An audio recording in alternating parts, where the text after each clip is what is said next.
कमीने, तेरी लड़की बड़ी खिलाड़ी है। तेरा लड़का भी तो कबाड़ी है। अरे तेरी बेटी के लक्षण ठीक नहीं लगते हैं। तेरे लड़के के जैसे रोज इस पे मरते हैं। तेरी बेटी की लुल्ल हो गई जवानी है।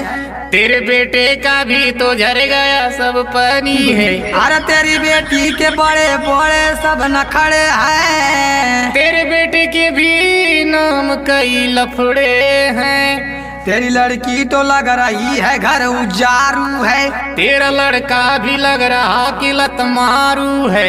तेरी लड़की तो देखने में लगती फूहर है। तेरे लड़के का बाल देखने में बड़ा भूमर है। तेरी लड़की की आंख में बड़ी रुसवाई है। तेरा लड़का तो मुझे लग रहा कस